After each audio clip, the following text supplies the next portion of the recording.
आतापर्यंत हरिपाठामध्ये माऊलींनी हरिनाम घ्यायचा आग्रह धरलेला आहे आणि पहिल्या अभंगापासून जर विचार केला तर पहिल्यांदा नाम घेण्यास प्रवृत्त केले, मोह घातलेला आहे की नाम घ्या म्हणजे तुम्हाला त्याने मुक्ती मिळते। त्याच्यानंतर भगवंताची अद्वैत सत्ता सांगून भगवंताची लक्षणं एका अभंगात त्यांनी सांगितलेली आहे। त्याचप्रमाणे अन्य व्यतिरिक्ताने त्याला कसे ओळखायचे आणि नंतर त्रिगुण कसे असार आहे हे सांगून भगवंताचे नामस्मरण प्रेम भावाने घेण्याला महत्त्व दिलेले आहे। आणि योग यागापेक्षा नामस्मरण हे नामस्मरणाने श्रीहरीची प्राप्ती लवकर होते हे एका अभंगात सांगून मग हे नाम कुणाचं घ्यायचं हेही सांगितलं, कसं घ्यायचं, कधी घ्यायचं हेही आपल्या अभंगातनं मार्गदर्शन करत करत गुरुमुखातून आलेलं नाम हे सर्वश्रेष्ठ मानलेलं आहे। त्याचप्रमाणे संतांची संगती धरून त्याचं महत्त्व सांगितलंय। विष्णू नामाचे श्रेष्ठत्व एका अभंगात सांगितलेलं आहे। माऊलींचा स्वतःचा साक्षात्कार भगवंताबद्दल एका अभंगात त्यांनी व्यक्त केलेला आहे। आणि हरिनामाचे महत्त्व किती आहे हे सांगून इतर जी काही साधनं आहेत ती कशी अपुरी आहेत, म्हणजे तीर्थ व्रत हे जे आहे ती अपुरी आहेत, पण नामस्मरण मात्र एक पूर्ण साधन आहे असं सांगितलेलं आहे। त्याचप्रमाणे एका अभंगात त्यांनी समाधी योग सांगून नामाचे महत्त्व एका अभंगात सांगितलेलं आहे। आणि देवताही ज्या देवतांचं आपण नामस्मरण करतो त्या देवताही या हरीचं नामस्मरण करत असतात, म्हणून आपण हरीचंच नामस्मरण करावं असं माऊली सांगतात। त्याचप्रमाणे हरिपाठाची कीर्ती सांगून नामाने सर्व सिद्धी प्राप्त होतात। नाम हे वेदांपेक्षाही श्रेष्ठ आहे, कारण वेदांनी हरीचं नामच सांगितलेलं आहे। मग आधी नाम असल्याशिवाय आपण सांगू शकत नाही, म्हणून भगवंताचं नाम हेच आदी आणि अंती आहे हे सांगून आता या अभंगामध्ये आपल्याला माऊली काय सांगतात हे आपण बघूया। हरिवंश पुराण हरिनाम कीर्तन हरिवीण सौजन्य निर्णय काही, त्या नरा लाभले वैकुंठ जोडले सकळ घडले तीर्थाटन, मनोमार्गी गेला तो तेथे येथेच मुकला, हरिपाठी स्थिरावला तोची धन्य, ज्ञानदेवा गोडी हरिनामाची जोडी, रामकृष्णी आवडी सर्व काळ। हरिवंश पुराणाचा दाखला एक प्रमाण माऊलींनी सांगितलेलं आहे। म्हणजे जर तरुण मुलं बघितली तर काय पुराण वाचत बसलाय, काय पोथ्या वाचत बसलाय अशी टिंगल टवाळी करतात, किंवा सायन्सला जास्त महत्त्व देऊन पुराणांमध्ये काहीही नाही असं अगदी छाती ठोकपणे सांगतात। तर एकदा काय झालं,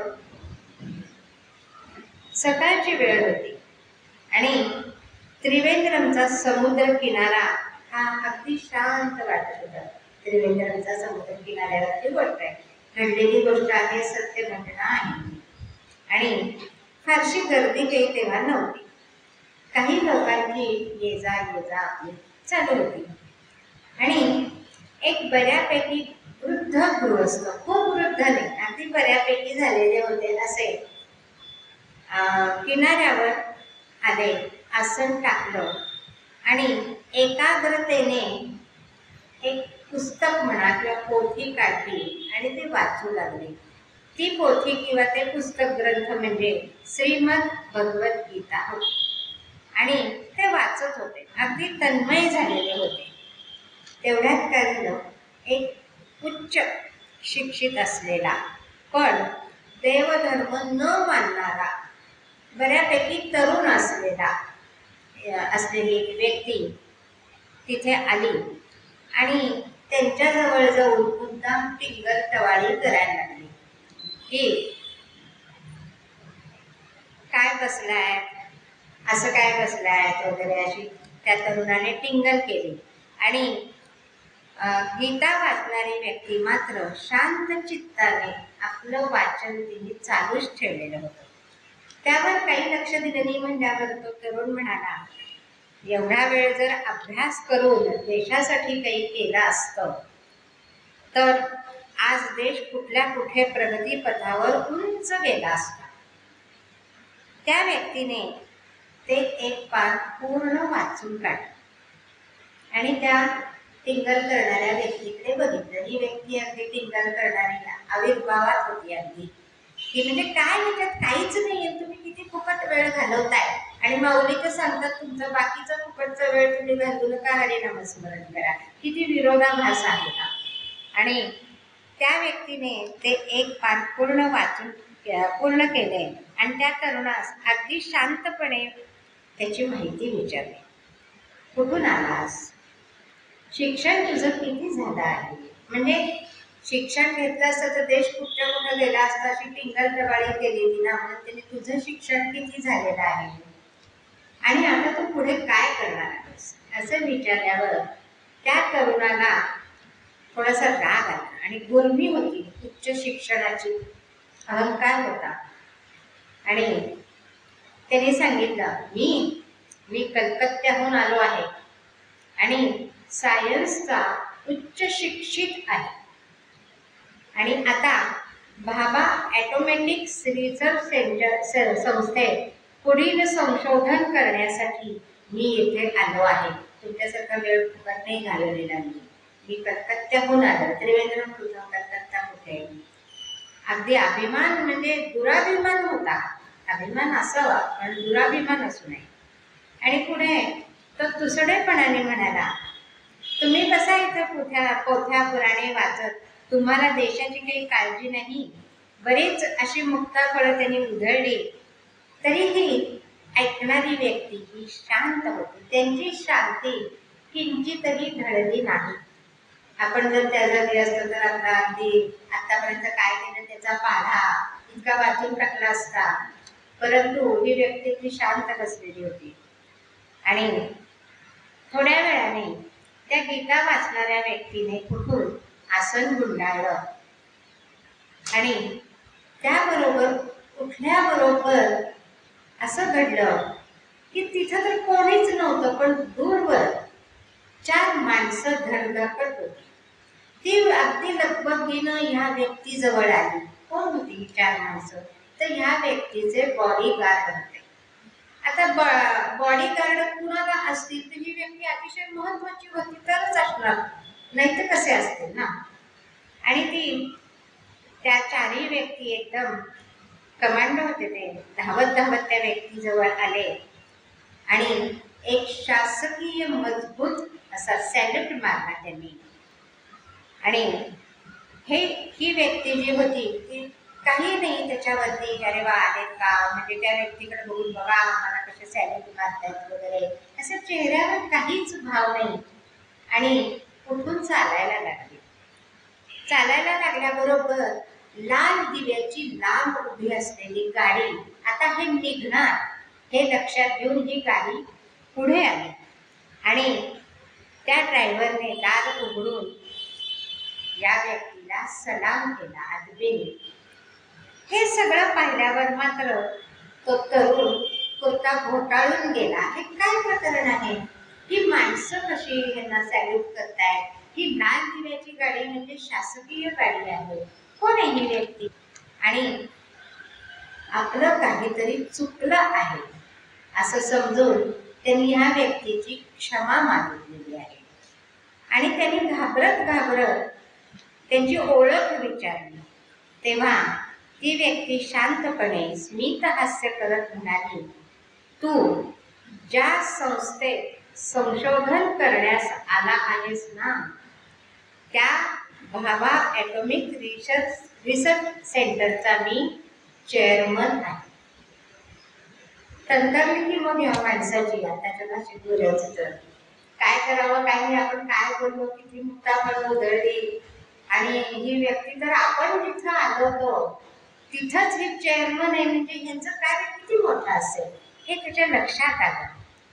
नाव विचारायचं काही धाडस त्यांनी केलं नाही, परंतु स्वतः या व्यक्तीने सांगितलं की मी चेअरमन आहे आणि डॉक्टर विक्रम साराभाई असं मला म्हणतात. हे ऐकून तो नास्तिक देवाधर्माची टिंगल करणारा तरुण ओशाळला व चक्क रडू लागला, माफी मागू लागला. तरीही डॉक्टर शांतच होते आणि ते पुढं काय म्हणाले हे फार महत्वाचं आहे. जर या जगात एखादी गोष्ट आहे, हा नियम आहे, एखादी गोष्ट आहे तर नक्कीच त्याचा कोणीतरी निर्माता आहे, त्याच्याशिवाय होणार नाही. मग ती आजची असो की महाभारतकालीन असो. आणि हे त्रिकालाबाधित सत्य आहे. हे सर्व कोण सांगतं तर ही भगवद्गीता सांगते. टिंगल करण्यापूर्वी ही भगवद्गीता वाचून पहा. सर्व सायन्स देखील यातच सामावलेलं आहे. ही गोष्ट घडली तेव्हा भारतीय पातळीवरच्या विविध 13 संशोधन संस्था डॉक्टर साराभाईंच्या नावावर होत्या. म्हणजे नुकती त्रिवेंद्रमचीच नाही तर आणखी 13 संस्था त्यांच्यामध्ये ह्यांचं कार्य चालू होतं. व्यक्ती किती साधी शांत होती आणि काय वाचत होती तर भगवद्गीता वाचत होती. शांतपणे वाचत होती.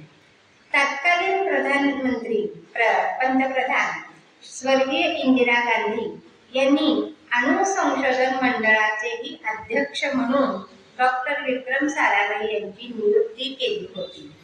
आणि हे जे चालू वर्ष आहे हे 100वे जयंती वर्ष डॉक्टर साराभाईंचे आहे. आणि ह्या प्रसंगाचा आपल्या अभंगाशी सुद्धा संबंध आहे. म्हणजे हरिवंश पुराण हा जो संबंध आहे, भगवद्गीता, उपनिषद, पुराण ही काही थोतांड नाहीये, हेच माऊलींनी सांगितलेलं आहे. मग आता हरिवंश पुराण, हरिनाम कीर्तन, हरिवीण सौजन्य नेणे काय, ह्याचा जर सरळ अर्थ बघायचा तर या अभंगातलं महत्वाचं काय सांगितलंय तर पुराणांचा अंगीकार करून नामाचे प्रामाण्य दिले. नाम घेणाऱ्याला वर्णाश्रम चुकल्याची बाधा नाही, भूमीवरच त्याला वैकुंठ लाभते नामस्मरणाने. हे मुख्य आहे. सरळ अर्थ असा आहे, पुराण ग्रंथात श्रीहरीची वंशावळी व श्रीहरीच्या लीला याचेच प्राधान्याने वर्णन आहे. आपण ह्याच्या आधी दुसऱ्या अभंगात 18 पुराणांची थोडक्यात माहिती घेतलेली होती. 18 पुराणांनीही श्रीहरीला म्हणजे परमेश्वरालाच एक म्हणून बाकीचं सगळ्याचं वर्णन केलेलं आहे. पण सगळ्या ह्याच्यामध्ये परमात्मा परमेश्वरच मुख्य आहे हे सांगितलेलं होतं. पुराणांचे श्रवण, हरिनामाचे व त्याच्या गुणानुवादाचे कीर्तन आणि तिसरं म्हणजे श्रीहरी वाचून काहीच गोड न लागणे, या 3 गोष्टी ज्याने साधल्या त्याला येथेच बसल्या जागीच वैकुंठ लोकांची किंवा भगवंताची प्राप्ती होते. त्याला सर्व तीर्थ किंवा तीर्थाटनाचे पुण्य प्राप्त होते. आपल्या मनाच्या मागे जो गेला तो मात्र या परमार्थ सुखाला मुकला. हरिनामाचे ठिकाणी जो स्थिर झाला तोच खरोखर धन्य होय. श्री ज्ञानेश्वर महाराज म्हणतात, मला स्वतःबद्दल सांगतात, ग्वाही देतात, खात्री देतात, स्वतःने हे सगळं अनुभवलंय, अनुसरण केलेलं आहे आणि मग हा हरिपाठ लिहिलेला आहे. हरिपाठ लिहिताना हा त्यांच्या गुरूंचं महत्त्व सुद्धा सांगण्यासाठी हरिपाठाची रचना झालेली आहे. आणि ते काय म्हणतात की मला हरिनामाची जोडी लागण्यातच सर्वस्वी गोडी वाटते व त्यामुळे सदा सर्व काळ रामकृष्णी म्हणजेच रामकृष्णाच्या नामरूपाची आवडी जडली. मी सदा वाचेने नाम घेतो व ध्यानाने त्याचे स्वरूप बघतो. हे साधारण सरळ अर्थ आहे. पहिल्या चरणामध्ये माऊली काय म्हणतात? हरिवंश पुराण हरिनाम कीर्तन हरिवीण सौजन्य नेणे काही. मग हरिवंश पुराण हे जे आहे हे काही स्वतंत्र असं पुराण नाही. मग ह्या पुराणाची माहिती उल्लेख तर माऊलींनी केलेला आहे. मग ह्याची माहिती काय आहे? स्वतंत्र पुराण हे नाही. मग हरिवंश पुराण हे वेदव्यासांनी लिहिलेले आहे आणि महाभारतातील हा एक भाग आहे. अजूनही हरिवंश पुराण म्हणून एक ग्रंथ आहे. मग ह्या हरिवंशात हरिवंश पर्व असे म्हटले आहे महाभारतामध्ये. मग यामध्ये श्रीकृष्ण लीलेचे म्हणजे बाल लीलेचे वर्णन त्याच्यात नाहीये. मोठा झालेल्या श्रीकृष्णाचं महाभारतात वर्णन येतं. हरिवंश पुराण हे 783 इसवी सन मध्ये आचार्य जिनसेन यांनी 66 सर्गात याची रचना केली व यामध्ये जैन धर्माचे 22वे तीर्थंकर नेमिना यांचा जीवन परिचय केलेला आहे. म्हणजे हे दुसरं हरिवंश पुराण. परंतु माऊली जे सांगतात ते वेदव्यासांनी रचित केलेलं आहे तेच सांगतात. मग आपल्याला तेच हरिवंश पुराण घेतले पाहिजे. मग हरिवंश पुराण हे काय आहे? उपपुराण आहे, मुख्य पुराण नाही. हरिवंश पुराण महाभारताचा एक भाग आहे. हरिवंश पुराणाशिवाय महाभारत पूर्ण होऊ शकत नाही. श्रीकृष्णानेच तर सगळं घडवून आणलेलं आहे. महाभारत सिरियल सुद्धा झालेली आहे. वेळोवेळी त्याचे दाखलेही दिले जातात. भगवंत श्रीकृष्ण तिथं आहे आणि त्यांनीच ते सगळं युद्ध महाभारताचं सर्व कौशल्याने पूर्णत्वाला नेलेलं आहे. त्याच्याशिवाय हे असूच शकत नाही. आणि हरिवंश पुराण पाठाचे उद्दिष्ट काय आहे? तर मुख्य म्हणजे हरिवंश पुराण म्हणून जे काही छोटं हे मिळतं त्याचं संतती प्राप्ती करता त्याचं उद्दिष्ट आहे. म्हणजे भगवंताचं बाल स्वरूप जे आहे त्याचं वर्णन हरिवंश पुराणामध्ये येतं. अज्ञत्वाचा अंधकाराचा पडदा दूर करण्यासाठी हरिवंश पुराणाची ही निर्मिती झालेली आहे. आणि त्याची देवता कोण आहे? हरिवंश पुराणाची तर श्रीकृष्ण. श्रीकृष्णाची लीला यामध्ये वर्णन केलेली आहे. मग यामध्ये 3 पर्व आहेत. हरिवंश पर्व, विष्णू पर्व आणि भविष्य पर्व. या पुराणात 12,000 श्लोक घेतलेले आहेत. 318 अध्याय आहेत. 66 सर्ग आहेत. महाभारतात श्रीकृष्ण लीला, विष्णू अवतार यांचे वर्णन, बाललीलांचं वर्णन येत नाही व दशावतार वर्णन, विष्णूचे कार्य हे विष्णू पर्वामध्ये सांगितलेलं आहे. म्हणजे यदा यदा धर्मस्य ही त्याची प्रतिज्ञा महाभारतात जी आहे ते सांगितलेलं आहे. त्यानंतर भविष्य पुराण येतं. विष्णू पुराणांमध्ये भगवंताचे 10 अवतार सांगितलेले आहेत. मत्स्य, कूर्म, वराह, नरसिंह, वामन, परशुराम, राम, कृष्ण, गौतम आणि कल्की. तो येणार आहे अजून, याचं वर्णन आहे. आणि तिसरा भाग आहे तो भविष्य पुराण आहे. यामध्ये काय आहे तर मनुष्य जीवनाचा उद्देश काय आहे, मृत्यू समयी त्याने काय करायला पाहिजे, कोणत्या कर्मामुळे स्वर्ग नरक मिळतो याचा माहिती दिलेली आहे. ध्यान, मोक्ष या गोष्टीचे मार्गदर्शन केलेले आहे. अधिष्ठाता कोण आहे भविष्य पुराणाची तर सूर्य आहे. यामध्ये ब्रह्मा, गणेश, कार्तिकेय, अग्नी वगैरे देवांचे अजून भरपूर दिलेले आहे. त्याच्यात वर्णन आहे आणि धर्माचरणाला महत्व आहे. सृष्टीचे वर्णन आहे. सप्तपाताळ, सप्तचक्र, भूलोकांचे वर्णन आहे, नरकाचे वर्णन आहे, कर्माचे वर्णन आहे. आणि हे सगळं करून हरिनामस्मरणाला महत्व दिलेलं आहे. देवतांची स्थापना, पूजा विधी, विहिरी तळे निर्माण करण्याचा विधी, वृक्षारोपण, मंदिरांचं निर्मिती स्थापना, धर्मशाळा बांधणे, गुरुजनांची सेवा, देवतांचे ध्यान, मंत्र ह्याची माहिती या भविष्य पुराणात येते. गृहप्रवेशाचा विधी, मोठ्या वृक्ष लागवडीचं फळ म्हणजे पिंपळ, अशोक, बिल्व ह्याचं रोपण केलं, हे लावलं तर त्याचं फळ काय मिळतं ह्याचं सविस्तर वर्णन या भविष्य पुराणामध्ये येतं. त्याचप्रमाणे गोत्राचे वर्णन आहे, कलियुगातील राजांची वर्णन आहे, सत्ययुगातील वंश, त्रेतायुगातील सूर्यवंशीय राजे, चंद्रवंशीय राजे यांचं वर्णन आहे, द्वापार युगातील चंद्रवंशीय राजांचे वर्णन आहे, म्लेच्छ वंश राजाचे सुद्धा वर्णन आहे, विक्रमादित्य राजाचा उल्लेख आहे, वेताळ याचाही उल्लेख आहे, सत्यनारायण कथा, शालिवाहन म्हणजे जे शककर्ता आहे राजा त्याचं वर्णन, कौरव पांडवांचे वंश त्यांचे वर्णन, पाणिनी वगैरे जे याचाही उल्लेख त्याचे वर्णन, कलियुगातील राजे, संत, आचार्य, भक्त यांच्या कथा या भविष्य पुराणात येतात. हा हरिवंश पुराणाचा एक भाग आहे. याची व्याप्ती सुद्धा तशी बऱ्यापैकी मोठी आहे. सृष्टीची उत्पत्ती आणि यामध्ये शिव पार्वतीचा विवाह वर्णिलेला आहे. जन्मापासून जीव कर्मामध्ये लिप्त आहे, पाप पुण्य ह्याचे वर्णन, ह्याचे बरेच उल्लेख भविष्य पुराणात आहे.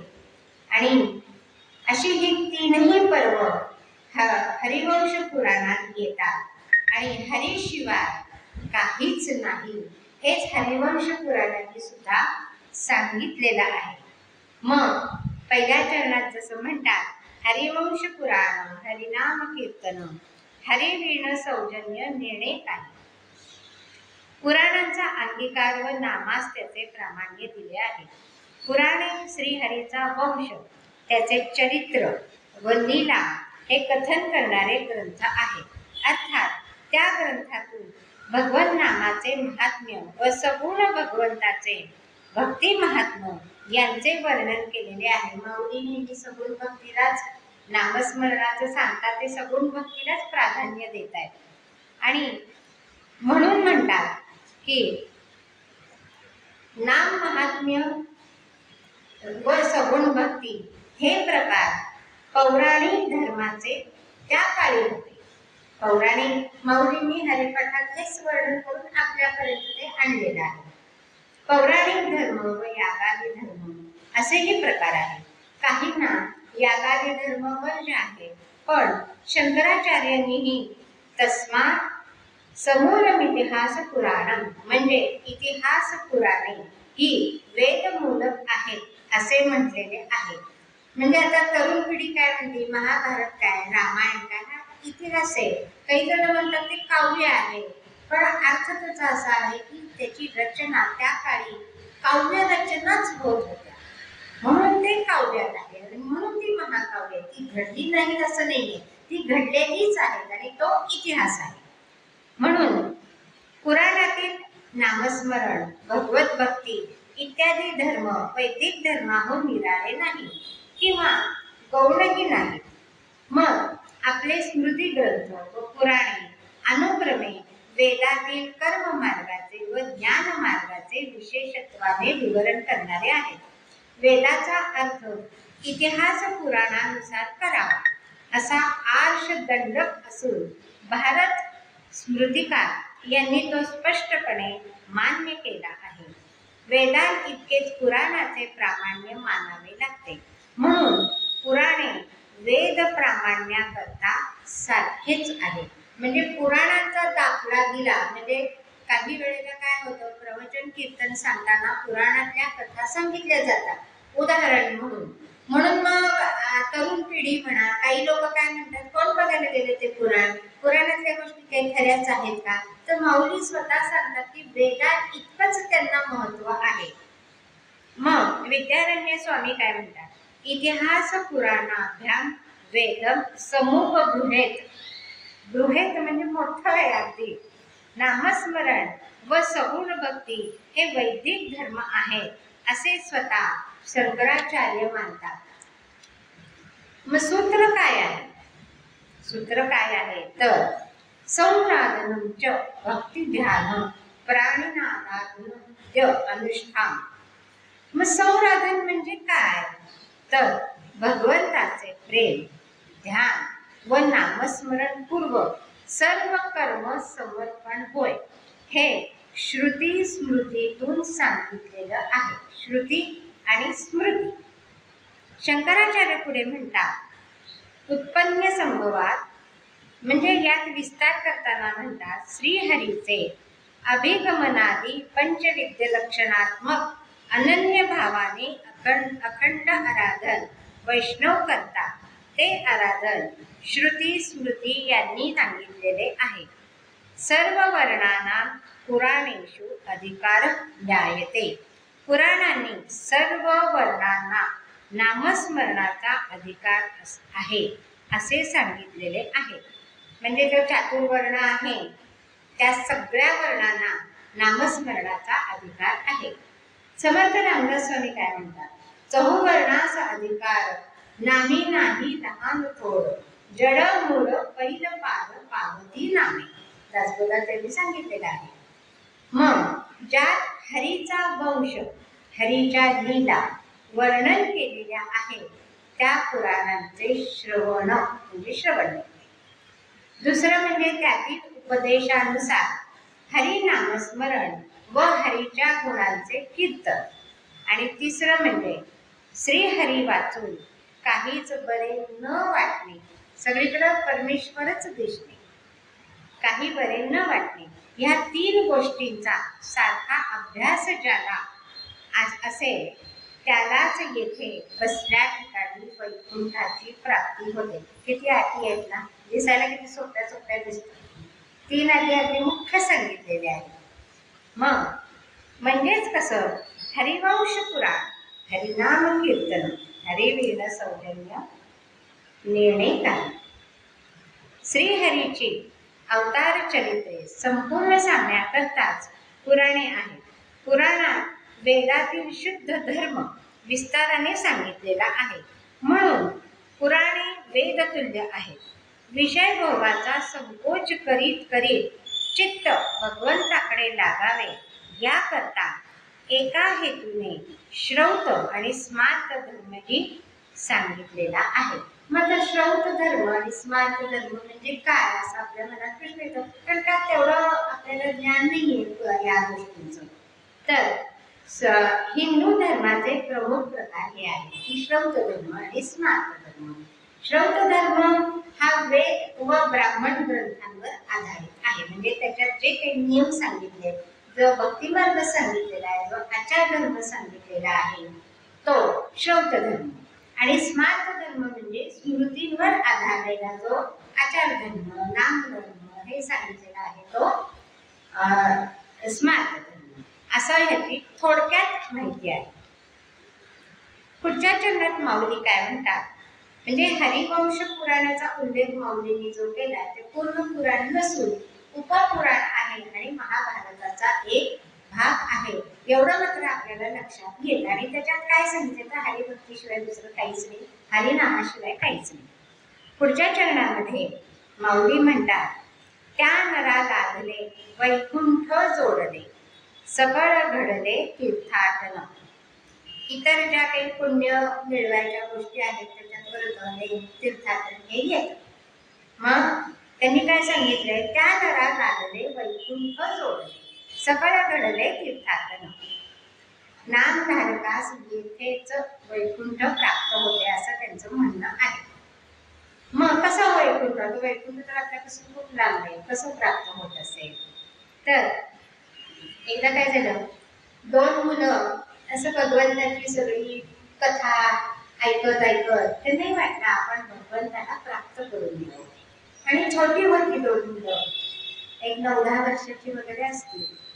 मग नामस्मरणाने भगवंत प्राप्त होतो म्हणल्यानंतर आपण नामस्मरण करायचं असं त्यांच्या मनाने घेतलं. आणि ही मुलं एका झाडाखाली बसली. ते झाड होतं चिंचेचं.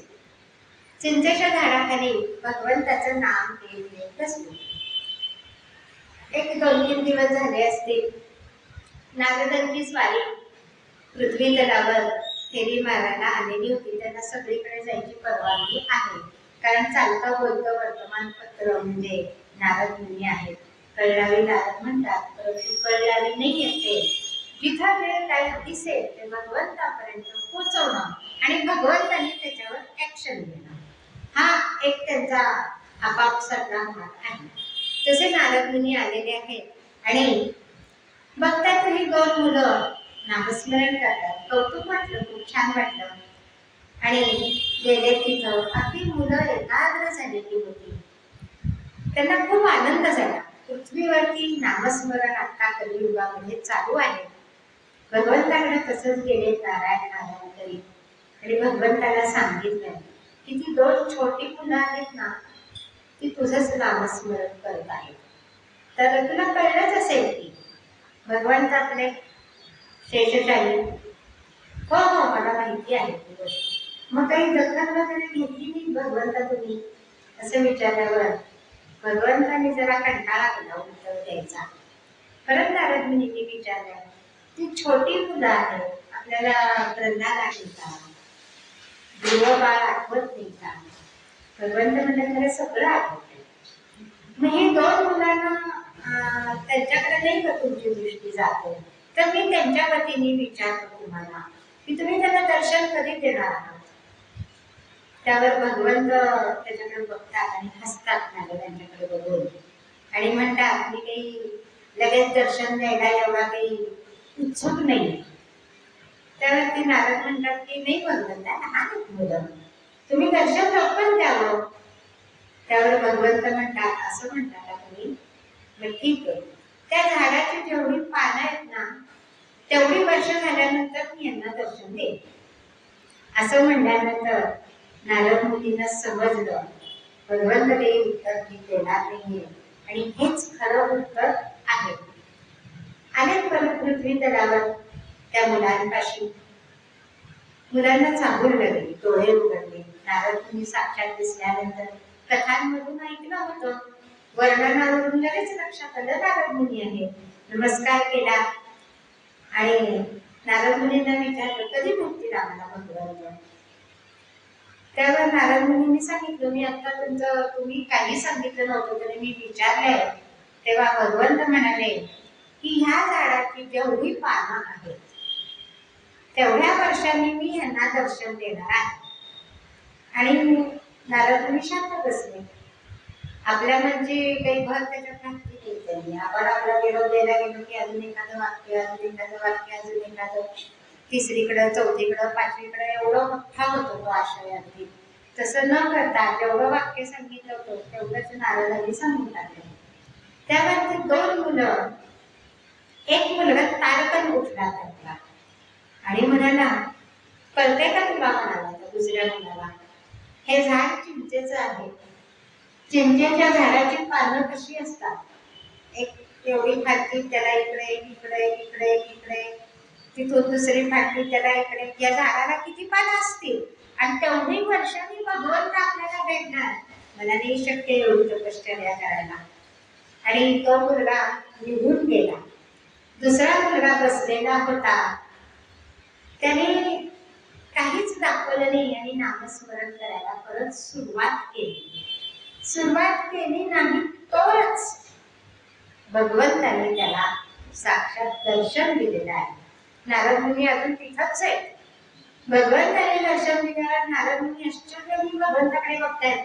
तुम्ही आता तर मला निरोप दिला होता की या झाडाची जेवढी पानं आहेत तेवढ्या वर्षांनी मी दर्शन देणार आहे आणि आता एका क्षणातच तुम्ही इथं आलात वैकुंठ सोडून.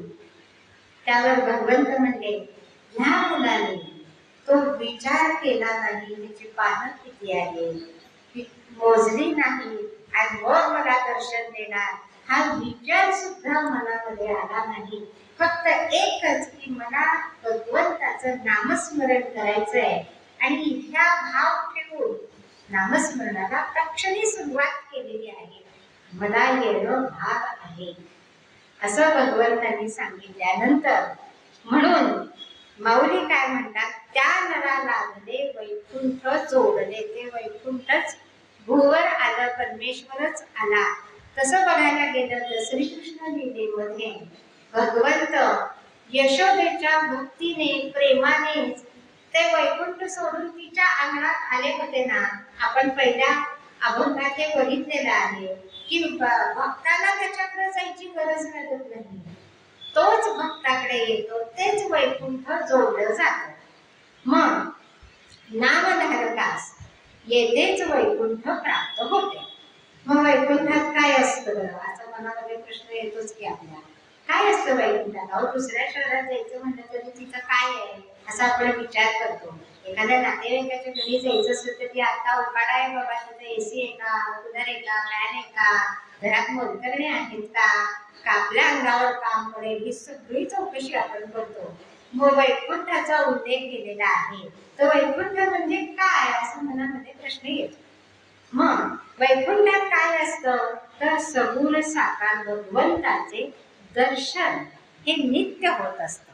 अखंड भगवत नामस्मरण चालू असतं. संतांची संगती आणि भगवंताच्या गुणांचे श्रवण कीर्तन हे तिथं नित्य चालू असतं. नामधारकाच्या ठिकाणी या सर्व गोष्टी भूतलावरच असतात. एवढं नाम घ्यायला पाहिजे असं माऊली सांगतात. स्वतःचा दाखला देतात, माझ्या मनातही तोच आहे, ध्यानातही तोच आहे, रूपामध्येही तोच आहे. मग म्हणून इहलोकीच त्याला वैकुंठ प्राप्त होते. आता महाभारताचा उल्लेखच आहे, तर महाभारतामध्ये एक व्यक्ती अशी आहे की तिचं नाव विदुर आहे. या विदुराने भगवंताशी आपलं नातं जोडलेलं होतं पृथ्वी तलावर राहून. मग विदुरांचा जन्म कसा झाला तर शांतनु राजा जो होता त्याला गंगा ही भेटलेली आहे आणि गंगेचं ह्या शांतनुशी लग्न झालेलं आहे. लग्न झालं, त्यांनी मागणी घातलेली आहे, लग्न झाले. गंगेने एक अट घातलेली आहे की मी लग्न करेन, पण मला तू हे का करतेस असं विचारायचं नाही. तसं विचारलं की मी तुला सोडून लगेच जाणार. तेव्हाही बायकांचं कायदा होता बघा, जसं आहे तसं आहे की तू हे कर तरच मी लग्न करेन, तसंच ते आहे. आणि शांतनुने ते मान्य केलेलं आहे. लग्न झालेलं आहे. लग्न झाले, यथावकाश दिवस राहिले, प्रसूती झाली, पहिला पुत्र झालेला आहे. गंगेने त्याला उचललं, गंगेत घेऊन सोडलं. शांतनुला उद्धार व्हायला लागली मनाची. असे 7 मुलं गंगेने अर्पण केली गंगेलाच. शांतनुला राहवलं आणि 8व्या वेळेला मात्र त्यांनी विचारलं की तू हे असं का करतेस. त्यावेळेला ती म्हणाली की तू आता प्रश्न विचारलास मला, तू असं का करते, तर मी काय आता इथे राहणार नाही, पण मी या मुलाला गंगेला अर्पण करणार नाही. तोच मुलगा म्हणजे देवव्रत भीष्म. हे सर्वांना माहिती म्हणून कथेचा विस्तार करत नाही, कारण मूळ मुद्दा वेगळा आहे. आणि तेच भीष्म, महाभीष्म म्हणजे देवव्रत. गंगा निघून गेलेली आहे, मोठा झालाय. शांतनु त्या मुलाच्या आधाराने राहतोय, परंतु एका ठिकाणी एका वेळेला त्याचं सत्यवती नावाच्या स्त्रीवरती तो मोहित झाला आणि तिच्याशी लग्न करण्याची त्यांनी इच्छा व्यक्त केली. सत्यवती म्हणाली, वडिलांना माझ्या विचारावं लागेल. कोळ्याची मुलगी होती. शांतनु गेलाय तिकडे, विचारलंय. कोळ्याने सांगितलंय ठीक आहे, पण सत्यवतीनेच तिथे अट घातलेली आहे. पहिली गंगेने घातली, आता सत्यवतीने घातलेली आहे. काय घातली अट की मला जे पुत्र होईल तोच या गादीवर बसेल, तोच राजा होईल, तरच मी लग्न करेन, नाहीतर मी हे लग्न करणार नाही. मग आता भीष्म होते तिथं, तेव्हा अजून त्याला भीष्म ही पदवी नव्हती. त्यांनी सांगितलं की ठीक आहे, वडिलांच्या इच्छेखातर मी लग्नच करणार, मी आजन्म ब्रह्मचारी राहील, ही प्रतिज्ञा करून टाकली त्यांनी. सत्यवतीने मग पुढे लग्न केलेलं आहे शांतनुशी. आणि दोन मुलं झालेली आहेत, विचित्रवीर्य आणि चित्रांगद. पुढे शांतनूचं मृत्यू झालेला आहे.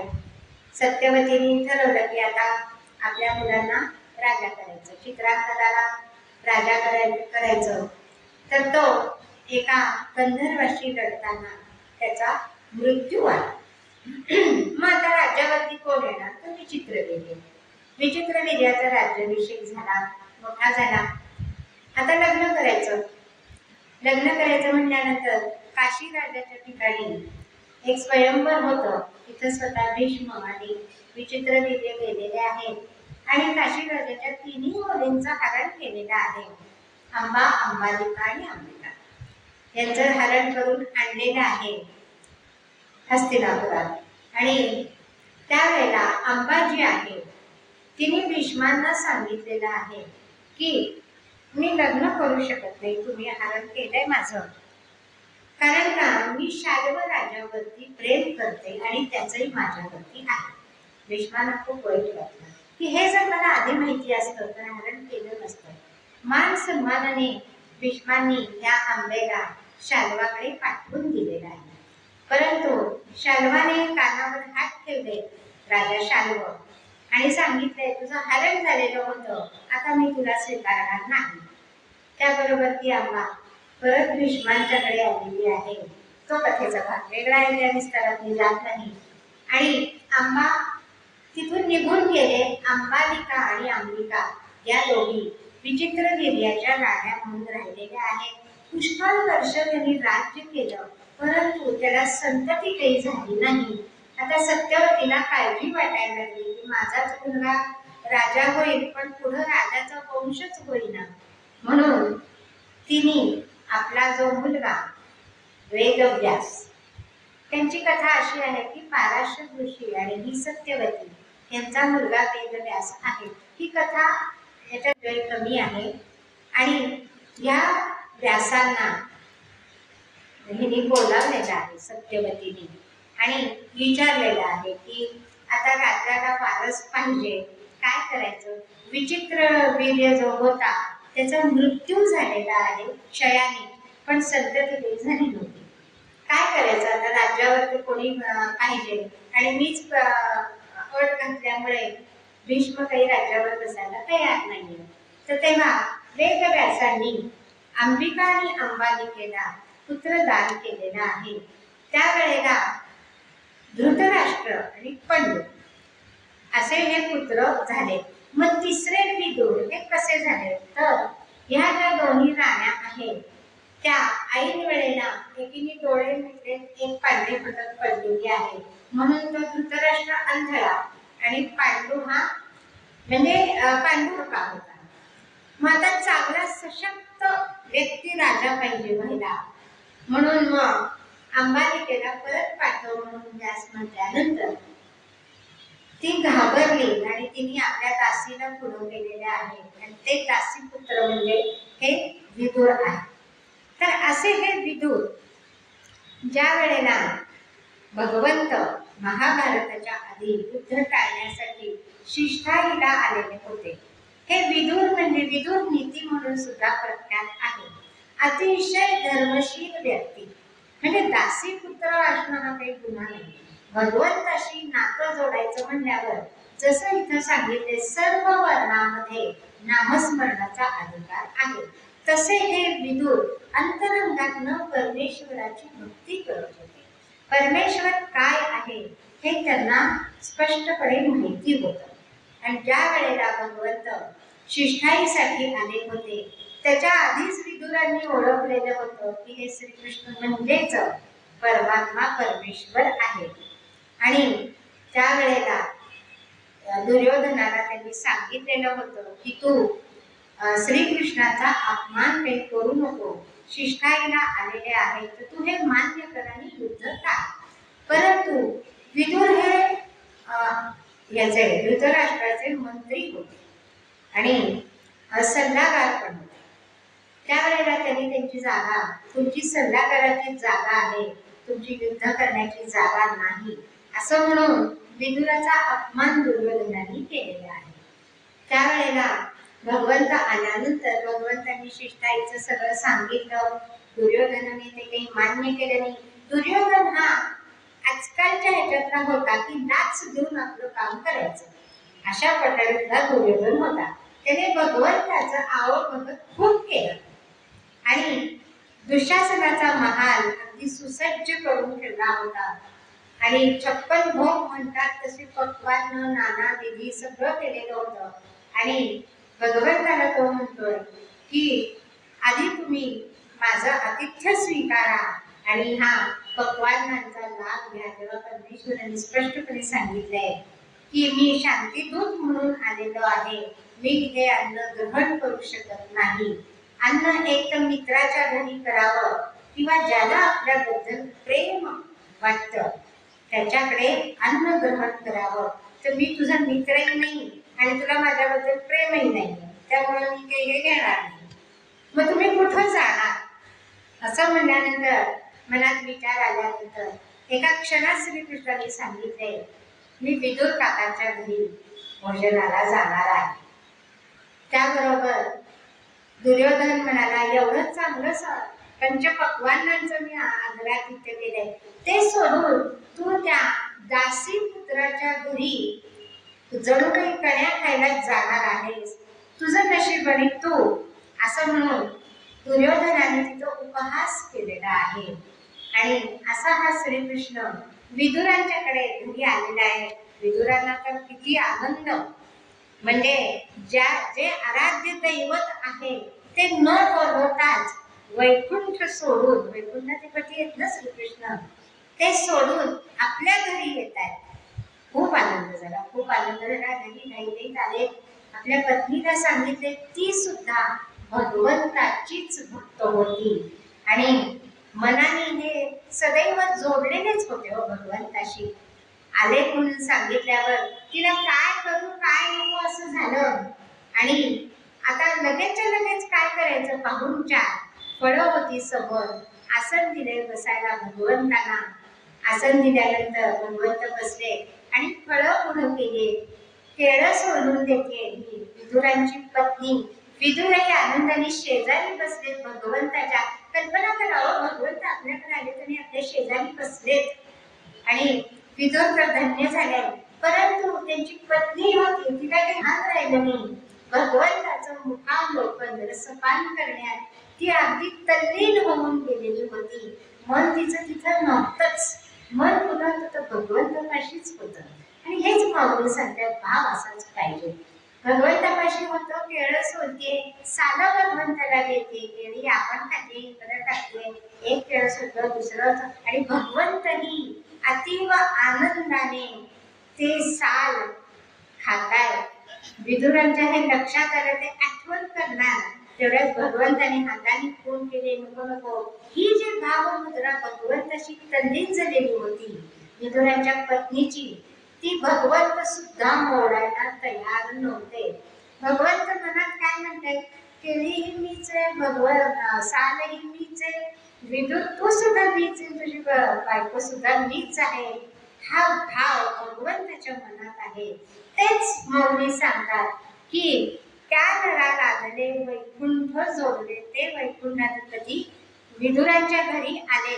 असे हे विदुर पुढे शेवट यांचा असा झालेला आहे, महाभारताचं युद्ध संपलेलं आहे आणि हे सगळे वानप्रस्थाश्रमाला गेले 14 जण, धृतराष्ट्र, विदुर, गांधारी आणि कुंती.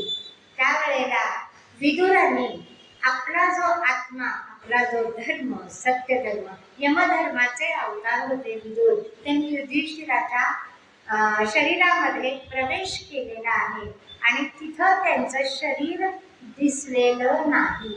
मग यमधर्म म्हणजे हा सुद्धा स्वर्ग ह्याचाच एक भाग आहे. आणि स्वर्ग हा वैकुंठ आणि ह्या परमेश्वरांनी जे चराचर ब्रह्मांड उत्पन्न केलेलं आहे त्याचाच भाग आहे. असे हे विदुर म्हणजे सदैव म्हणा किंवा त्याचा देह पुढे सापडलाच नाही. आणि या धृतराष्ट्राचा देह किंवा त्या तिघांचा वणवा लागला, आग लागली जंगलात आणि हे तिथं जळून खाक झालेले आहे. असे हे विदुर ज्यांनी वैकुंठ जोडलेले होते. मग माऊली काय म्हणतात, परी तयापाशी पांडवा मी हरपला दिवसावा जेत नामघोष बरवा करीती माझा. दिवसावा म्हणजे उपलब्ध होणे, प्राप्त होणे, जे विदुरांना तिथल्या तिथं भगवंत प्राप्त झाले. नामधारकाच्या हरिनामस्मरणाने हरि कीर्तनाने लोभला देवो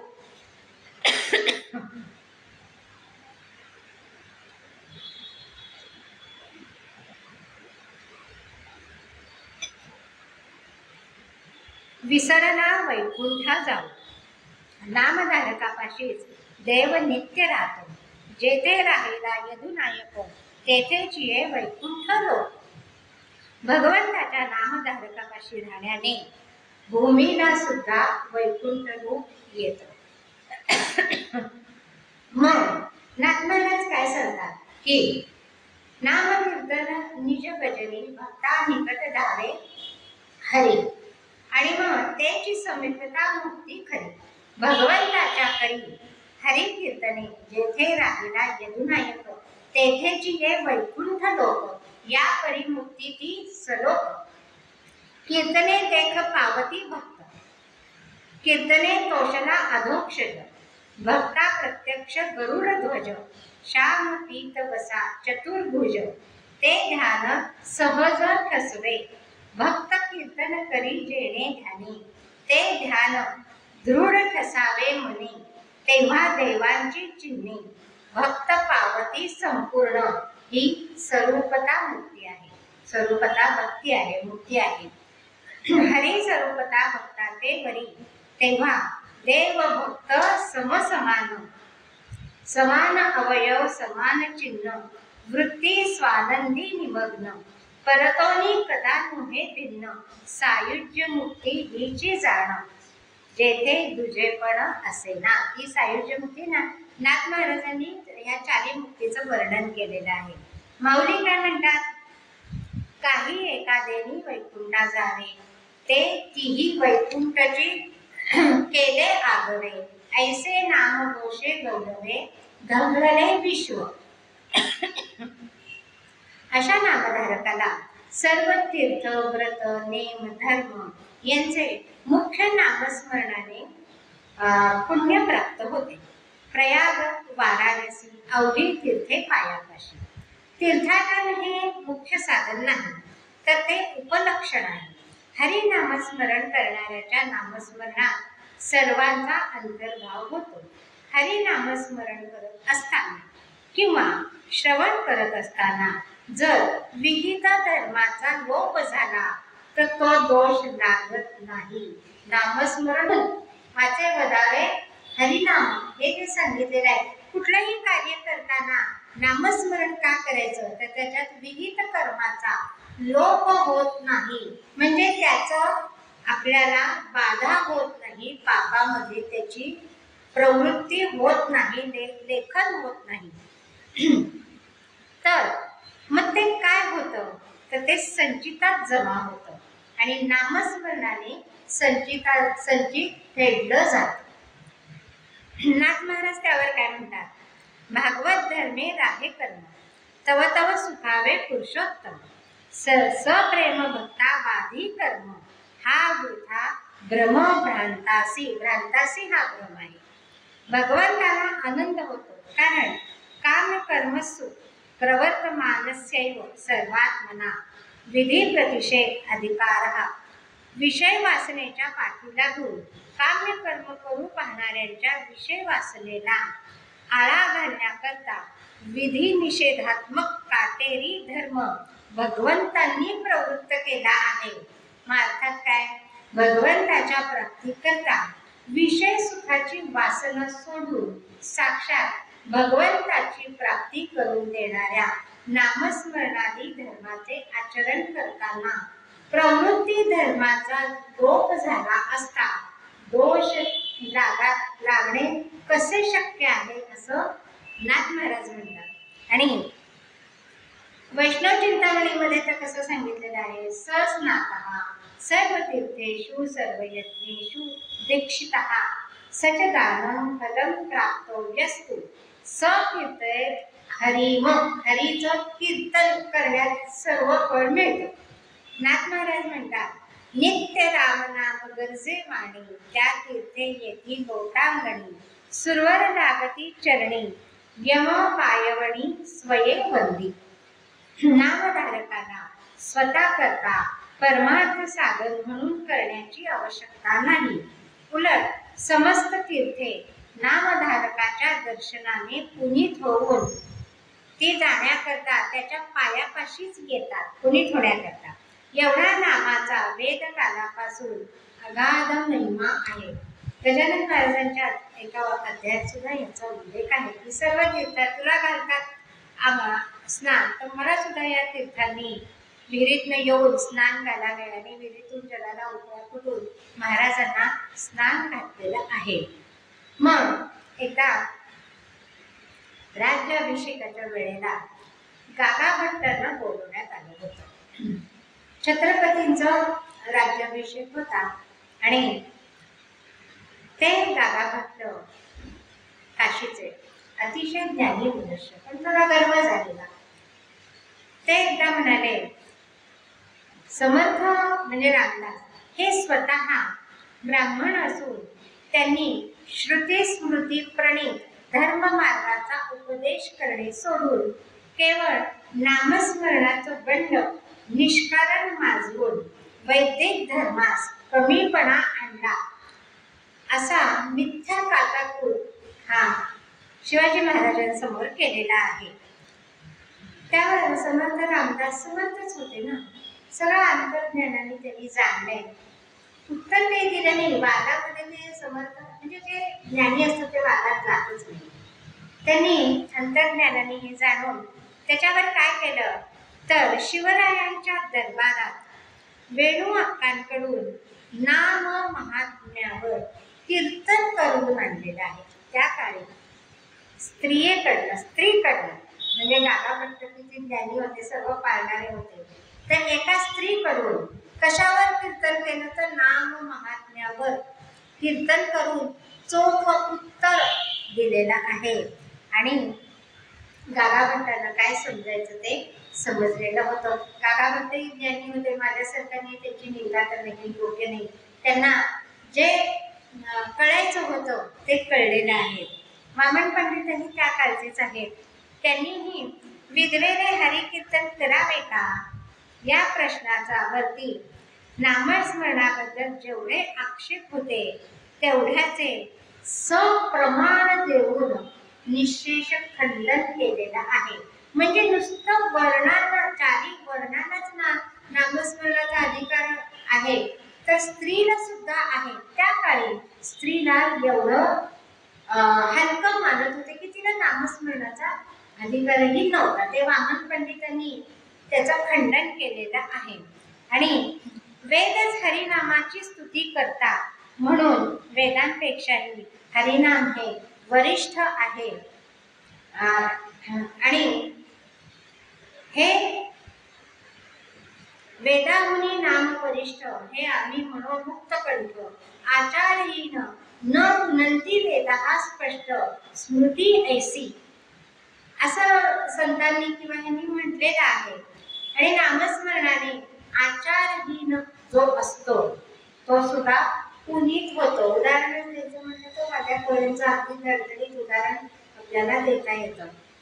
पुढच्या चरणात नवली काय म्हणतात, एक 5 मिनिटं जास्त घेते. मनोमार्गी गेला तो येथे मुकला, हरिपाठी स्थिरावला तोची धन्य. मनोमार्गी कोण गेलं, अगदी ठणकावून सांगतात. जो मनोमार्गाने गेला त्याला काय झालं, तो येथेच मुकला. म्हणजे येथेच वैकुंठ प्राप्ती होती, त्याला तो मुकून गेला, त्याला मिळणार नाही. हरिपाठी जो स्थिरावला तोची धन्य झाला, त्यालाच वैकुंठ प्राप्त होते. उदाहरणच द्यायचं झालं तर धृतराष्ट्राचं अर्धी कथा मी आता सांगितलेलीच आहे. हा धृतराष्ट्र पुत्र मोहाच्या कारणाने द्रौपदी वस्त्रहरण काय, लाक्षागृह काय, या दूतामध्ये त्यांचं हरण काय, त्यांना 12 वर्षाचा वनवास काय, पांडवांना 1 वर्षाचा अज्ञातवास काय, हे सगळं पुत्र मोह, मोह मनानी मोह, मनोमार्गाच्या गतीने जाणारा धृतराष्ट्र. पुत्राचा मोह होता, राज्याचा सुद्धा मोह होता. आणि माझीच मुलं हुशार, माझीच मुलं चांगली, माझीच मुलं शक्तिदायी आहे, म्हणजे युद्ध झालं तर माझीच मुलं जिंकतील, एवढा दुराभिमान असा हा धृतराष्ट्र मनोमार्गानेच गेला. आणि काय झालं, वैकुंठही प्राप्त झालं नाही आणि त्याला खांदाही मिळाला नाही किंवा चिताही मिळाली नाही. अरण्यात जी काही आग लागलेली होती तिथंच तो गतप्राण झालेला आहे. राख सुद्धा मिळाली आहे की नाही कुणास ठाऊक. तसाच त्याचा मुलगा दुर्योधन, दुर्योधनाला सुद्धा दुराभिमानच होता आणि प्रत्यक्ष परमेश्वर जवळ आलाय हे ओळखू येत नाही, इतकी बुद्धीवरती या मनोमार्गाची धुंदी चढलेली असते. त्यामुळे दुर्योधन सुद्धा वेगळी पाप पांडवांच्या बाबतीत करत करत करत शेवटी भीमाच्या हाती प्रत्यक्ष भगवंताच्या समोर, म्हणजे भगवंत सुद्धा किती वस्तात येतो की सगळ्या कृत्य सांगितलेल्या आहेत की तू मांडीवरती गदा प्रहार कर म्हणजे तो जाईल. गांधारीने त्याला वज्र दिलेलं होतं आणि तसा भीमाने केल्यानंतर विवळत तो तिथं पडलाय.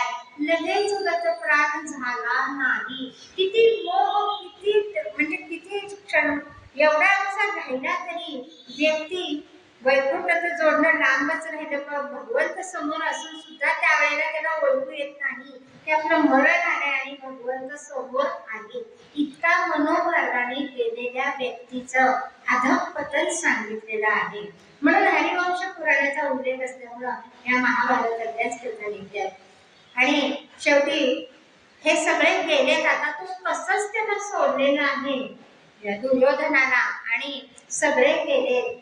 आणि दुर्योधनाला तेव्हा कळलेलं आहे आणि आता काय उपयोग, पण भगवंत निघून गेलेले आहे आणि हा नंतर तिथं गतप्राण झालेला आहे.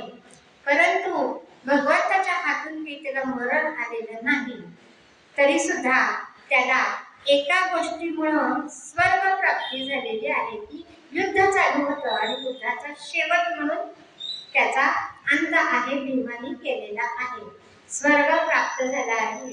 परंतु स्वर्ग सुद्धा असा आहे की तिथून तुमचं पुण्य संपल्यानंतर परत गच्छंती आहे. वैकुंठ जोडता आलं का नाही आहे. ते वैकुंठ जोडणं फक्त सदैव म्हणजे भूमीवरती असताना सदैव हा युधिष्ठिरच गेलेला आहे स्वर्गाला, पण वैकुंठ जो जोडलेला आहे तो अर्जुन आहे 5 पांडवांना, की सदैव अंतरंगामध्ये या श्रीकृष्णाचंच नामस्मरण, मनन चिंतन, जे माऊली सांगतात की माझ्या मनामध्ये सुद्धा तोच आहे आणि ध्यानामध्ये सुद्धा त्याचंच रूप आहे. त्याचं उत्तम उदाहरण म्हणजे अर्जुन हा आहे. तो झोपला असताना त्याच्या केसातनं सुद्धा कृष्ण कृष्ण जय, कृष्ण कृष्ण जय हा जप येत होता. आणि मागायला गेल्यानंतर सैन्य कमी अशी वाटणी करताना त्यांनी फक्त भगवंताला मागितलेलं आहे, भगवंताला ओळखलेलं आहे. कसं ओळखलेलं आहे तर सततच्या नामस्मरणानेच हे प्राप्त झालेलं आहे. मनोमार्गाने जाणारा हा धृतराष्ट्र आणि त्याचा पुत्र दुर्योधन हेच आहे. माऊलींनी चित्ताची स्थिरता करण्याची आज्ञा केली, म्हणजे विषय सुखाकडे धाव. कशाची? मनाची. जो मनाच्या धावेबरोबर जो वाहवत गेला तो मात्र या परमार्थ सुखाला मुकला. आपण सुद्धा मनोमार्गाने जातो किंवा आता किती उकडते, एसी लावा, आता काय तेच खाऊन कंटाळा, किती बाहेर आंबे किती छान आले, भले आपलं पोट बरोबर असो नसो परत आंबा येत नाही, पुढच्या वर्षीच मिळतो म्हणून हे मनोमार्गाने जाण्याचं साधं उदाहरण आहे. ही मोठी उदाहरणं दुर्योधन धृतराष्ट्राची मनोमार्गाने जाण्याची आहेत. मग वाया पाहुणे ये दुर्जने इंद्रिये करीती. विषय सुखाचे ठिकाणी सोपावलेल्या इंद्रियांना परमार्थाचा मोठा बागुल बुवा वाटतो. आपल्याला सुद्धा वाटतो की अहो बाई उपनिषदांचा अभ्यास, अहो बाई वेदांचा अभ्यास किती जड बाई, नको रे बाबा, लांब लांबच पडतो आपण, त्याचा बागुल बुवा वाटतो. पाहे पा आयुष्याते आढळ करी, जे सरते जीवित वारी, तया औषधाते वैरी, काय जीवे न म्हणे. रोगमुक्त करून देणारे औषध जिभेला आपल्याला आवडतं का, थोडंच असतं ना ते, ते घेतोच की आपण. ऐसे हितासी जे जे निके, ते सदाची या इंद्रिय दुःखे.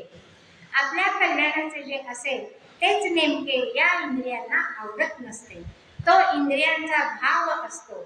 एकदा का इंद्रियांच्या स्वाधीन मन झाले की त्या जीवाला विषय विषाचा पडीपाड, गोड परमार्थ लागे कडू, कडू विषय लागे गोड, जीवासी जाणला. ज्ञानेश्वरीमध्ये माऊलींनी सांगितलेलं आहे. विषय सुखाच्या वासनेने देह बुद्धीच दृढ होते, मग आत्मविस्मरण दृढ होते. म्हणून आत्मविस्मरणच होत नाही. आत्मा म्हणजे काय, भगवंत आहे. आपण कोठून आलो, कशासाठी आलो, ह्याचंच विस्मरण, नामाचंच विस्मरण. मग हरिनामस्मरण करा व हरी नामस्मरणाच्या ठिकाणी पूर्ण विराम, म्हणजे हरी नामस्मरण एक म्हणजे एकमेव फक्त, तिथं स्थिर चित्त करा. मनाच्या धावेबरोबर धावणं या कधीच परमेश्वर याला हाती लागत नाही. कारण अखंड सुखाची इच्छा म्हणजे इंद्रियांमार्फत कधीच तृप्त होत नाही. म्हणून नाशवंत सुखाच्या पाठीमागे लागून शाश्वत सुखाला आचवणे योग्य नाही. नामा वाचून इतर साधनांनी शाश्वत सुख मिळणे अशक्य आहे. जो नामस्मरणाचे साधन दृढ चित्ताने करतो त्याला वासुदेव प्राप्त होतो आणि तोच धन्य होतो. नाथ महाराज म्हणतात, धन्य जगी तोची एक हरी रंगी नाचे, रामकृष्ण वासुदेव सदा स्मरे वाचे. पुढच्या चिन्हात माऊली म्हणतात, ज्ञानदेवा गोडी हरिनामाची जोडी, रामकृष्ण आवडी सर्व काळ. माऊली म्हणतात, मला हरिनामाची जोड मिळाली व त्या नामातच अत्यंत गोडी वाटते. अखंड रामकृष्ण नामाच्या गोडीने अनायसे रामकृष्णाच्या रूपाचीही अखंड गोडी लागली. म्हणजे वाणी क्षणभर देखील नामस्मरण सोडत नाही आणि अंतःकरण क्षणभरही भगवत रूपाला सोडून राहत नाही. ध्यानी म्हणीचा अर्थ आहे हा. नामस्मरणाने सहज श्रीहरीचे ध्यान घडते. ध्यानाची क्रिया करावी लागत नाही. आता आपण ध्यानाला बसतो, हे जरा थांबा, इकडे बोलू नको, मी आता जरा ध्यान करते, आपण जसं म्हणतो, सगळ्याला सांगून बसतो, पण सगळं लक्ष तिकडंच असतं. अगो बाई बेल वाजली, अगो बाई आता सिरियल आहे, अगो बाई दूध ताकद ठेवले, बाई द्यायची आहे, अजून डबा द्यायचा आहे. मनामध्ये ध्यानात तेच असतं. नियम काय आहे, नामा वाचून ध्यान साधले जात नाही. त्याचं कारण म्हणजे असं आहे, नामाशिवाय तशा ध्यानात जड प्रत्यय कायम राहतो. जर समोर समोर ध्यान घेतलं नाही तर विचार वेगवेगळे येत जड प्रत्यय राहतो. व नामस्मरणाने सिद्ध होणाऱ्या ध्यानात सचेतन भगवत आविर्भाव होतो. तात्पर्य काय, नामा वाचून ध्यान सफळ होत नाही. हरिनामस्मरण पूर्वक केलेले ध्यान सफळ होते. केवळ ध्यानाचा काही उपयोग होत नाही. ध्यान जर प्रेमपूर्वक नामस्मरण करून केलं तर त्याच्या चित्तातून भगवंत जातच नाही. जा म्हणलं तरी जात नाही. तो भगवंत सदा सर्व काळ नामधारकाच्या बरोबरच राहतो. म्हणजे अर्जुनाचंच उदाहरण. मग खऱ्या आवडीची किंवा शुद्ध प्रेमाची कसोटी काय आहे असा विचार मनात येतो. तर रात्रंदिवस आपल्याला एका परमप्रिय वस्तू वाचून इतर काहीच नकोसे वाटणे एवढेच नव्हे तर दुसरी वस्तूच मनात न येणे ही शुद्ध प्रेमाची व खऱ्या आवडीची मुख्य कसोटी आहे. म्हणून आहार निद्रादी देहधर्माचा व बाह्य जगाचा नामधारकास विसर पडतो. जो रामायणकार विसरले बघ एवढे आपले वाल्मिकी ऋषींना नंतर झाला होता तसा विषयी विसर पडला. मग कसं होतं तर विषयी विसर पडला निशेष अंगी ब्रह्मरसच सावला, माझी मज झाली अनावर वाचा, छंद या नामाचा घेतला असे. असे स्वानुभवाचे बोल तुकाराम महाराज सांगतात किंवा असंही म्हणतात, विषयच केला नारायण. प्रेम सर्व काळ असणे याला स्वाभाविक प्रेम म्हणतात, जे आईला आपल्या लहान मुलाबद्दल वाटत असतं, लग्न झालेल्या मुलाबद्दलही वाटत असतं, परंतु त्याला नंतर काही मर्यादा येतात. परंतु नामधारकाला मात्र भगवंताचं जे नामस्मरण आहे त्याला स्वाभाविक प्रेम येतं. जसे स्वतःचे स्वतःबद्दल वाटते प्रेम, ते स्वाभाविकच आहे, ते सर्व काळ असते. आपला कधी विसर पडत नाही किंवा वीट येत नाही. स्वतःचे प्रेम गुणनिरपेक्ष असते. तसे भगवन नामही निरपेक्ष आवडले पाहिजे, असं माऊली या अभंगातनं आपल्याला सांगतात. आणि पुढं ते म्हणतात, जे मला सर्व काळ आवडले. पांडुरंग परमेश्वर हरी जो मला सर्व काळ आवडतो, असं स्वतःबद्दल सांगून या माझ्या वाणीला मी विराम देते. जे काही चुकलं असेल, जे माझं आहे, जे काही चांगलं असेल ते माऊलींचं आहे असं म्हणून आजची सेवा मी माऊलींच्या चरणावर अर्पण करते. सदा सर्वदा योग तुझा घडावा, तुझे कारणी देह माझा पडावा. उपेक्षू नको गुणवंता अनंता, रघुनायका मागणी हे चिराता. जय जय रघुवीर समर्थ.